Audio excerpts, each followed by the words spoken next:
I love recycled clay. So it was nice. It's always nice. I wish I had a Liz working for me. I am never-endingly grateful that I have a Liz, let me tell you. But I always, in my classes, wedging is #1. Got to be a good wedger using recycled clay.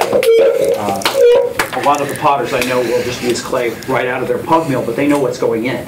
In a class like yours and mine, you have no idea what's going into that pug mill. This, you know, I have found someone's engagement ring one time, nails, glass, wire, everything imaginable has gone through pug mills and then recycled. So I always wedge because that way you can feel, especially if there's a broken needle tool in there, it usually stabs you in the hand before you throw. Let me get this set up here. Working. Wheel's broken. Other side. Oh no! Let's see. That's right. This is exactly the same as mine. And it's going backwards. Jeez. 2 lights. Are you lefty? Uh-huh. Yeah. Yep. Yeah, I was talking to one of the other professors that was at the conference this weekend, and they make all of their left-handed students learn how to throw right-handed first. They can turn left-handed, but they make everybody do the wheel thing. I never do that. Even though I can't throw left-handed, it's sort of funny. Ah, that's a good idea. Just make them do what you want them to do. That's what I want. I think probably all my righties would rebel if I made them throw left-handed. So. And as a lefty, I think it's very cruel to make lefties do things right-handed. So. It'd be hard. I would never make any change. So you guys are all advanced, so you all can center. It's still there. I can't see it. There. Is it gone? All right. So you all get that centering thing down, I assume. No. That's debatable. Even in the beginning class, I always emphasize pushing at the bottom, cutting down, in, and up first to get this clay to move up. If you're not moving the clay in the center, every time they open up the well, it gets off center. 90% of the time that's because you didn't push hard enough down here to get that core clay to move up and down. There's an amazing amount of physics that I keep learning.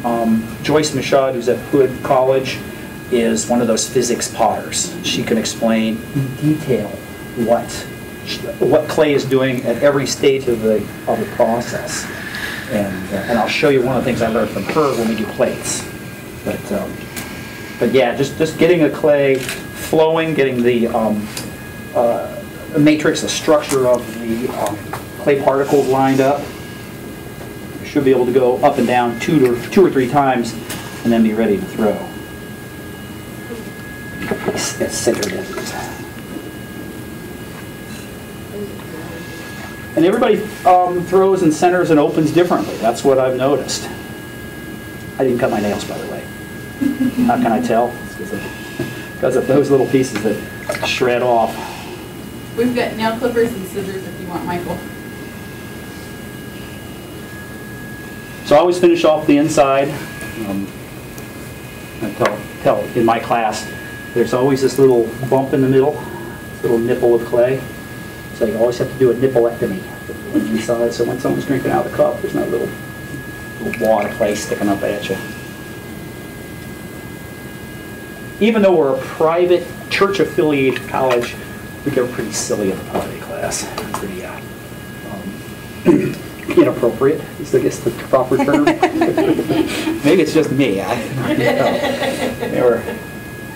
We had our new glazes. We're switching over to Amico's Potter's Choice, and all the glazes in their gallon bottles had names. Somebody names the glazes, and we got one that's called Luscious Jade.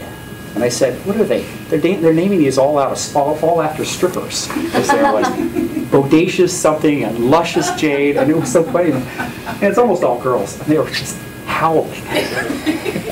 That they must pole dance together. It's so funny. All right, I got to pay attention to what I'm doing because I'll just tear it right off the wheel. So the question is always about strength, and I say it's not about strength. I got these little spindly arms. mean, look at the arms on this guy. I bet you can throw like pots, right?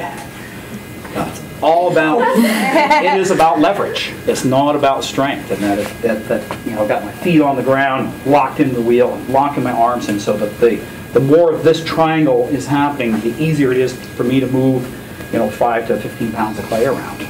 So I, you know, tell class, I say, you know, get down there, grab that clay, dig in at the bottom, move that clay, and don't forget to breathe. Because you don't remember when you're beginners, you're holding your breath, because you can't believe the clay is actually starting to move.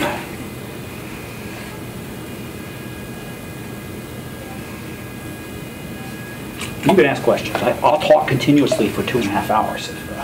You know Professor Pierce? Pearson? Yeah. Yeah. He's actually right across the hall from me because we share a building. Really? He's in communications. I think so. We're talking about the same guy. It may be Pearson, but I think his last name is Pierce. It's Okay. psychology. What department? Psychology. Psychology. No, I know who he is. Yeah. He's got a whole bunch of new faculty in the last 2 years. Well, he's retired now. Oh. His name is Edgar Pierce. Oh, I do, because I remember I didn't know any Edgars until I met him. He was the first Edgar I ever met.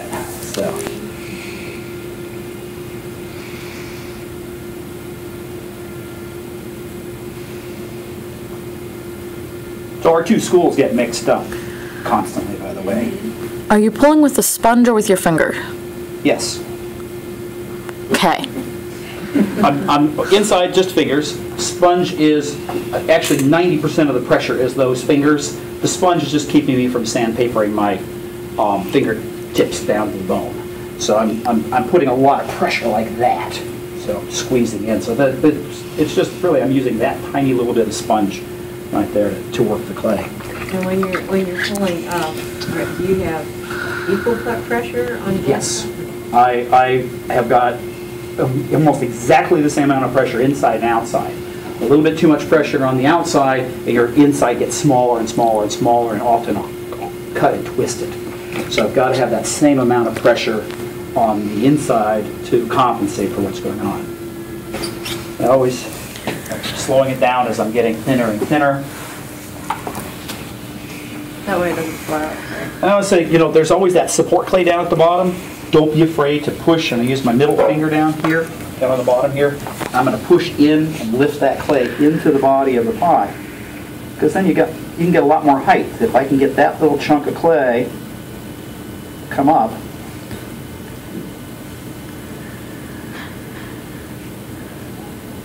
right. So the 4th cup of coffee I had is what I get for leaving an hour later in the morning, because usually I'm on the road by 7. Wait, what's my hand shaking? Oh yeah.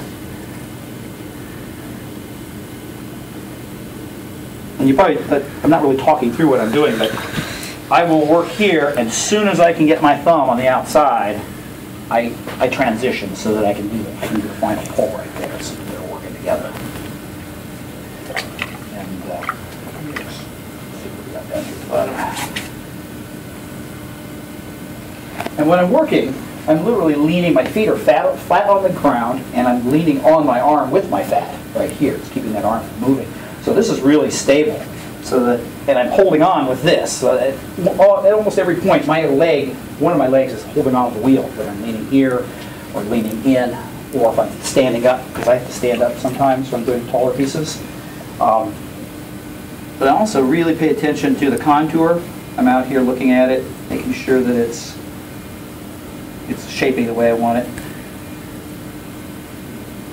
And then when I shape, I really take it slow and easy. I'll stretch it a little bit at a time. I've noticed over the years as I'm stretching, the back side of my hand is actually resting and keeping it on center. If I don't have it there, the top really starts to wiggle around. So I've kind of discovered that leaning my arm back has made a big difference.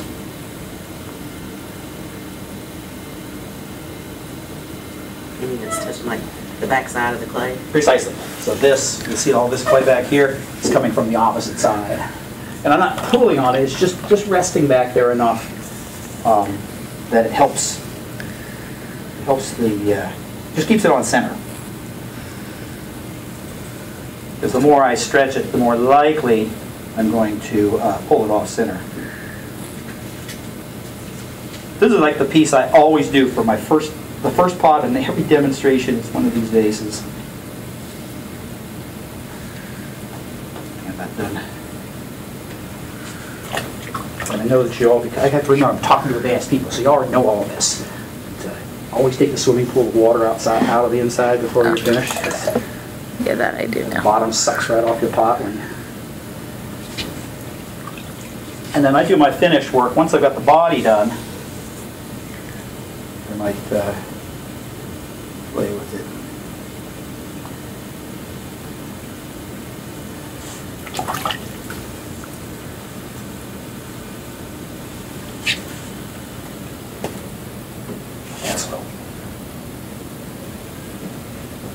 But every wheel is different as you're working.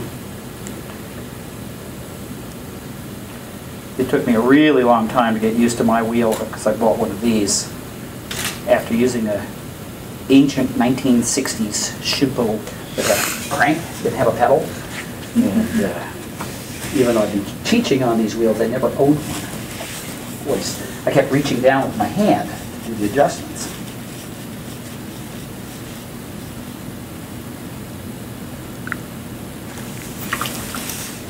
And it's very important to do finish work. That is, taking out the marks I don't want, finishing rims. Am I happy with the body? That extra couple of minutes has always made a difference in how I feel about my work. And then I have a chamois, which is a piece of really soft plastic. These plastic bags are my favorites. Just get it wet. And then wrap it around and fold it. Take it away, and what it does is it pushes all the sand back in. All my cups always get that treatment. So I'm thinking the lips are on my cup. I don't want it to be, I don't want sandpaper when I'm drinking. So I trim everything. I'm not finish it off, make a flat bottom and put it on. I will let these get leather hard, turn them over and trim a foot. Wherever I can take the excess off, I do. Could I have a couple of those small boards? I'm always hesitant to place stuff on painted surfaces because it sticks out like a suction cup and it won't come loose. I always hate when you look down inside and you cut it and your wire comes right through the bottom. I still do that. I lost 2 pieces in a row one day. I was trying to be too careful. And I don't use a bat, but I lift by upside down like this. So it's not putting any pressure on it. For some reason,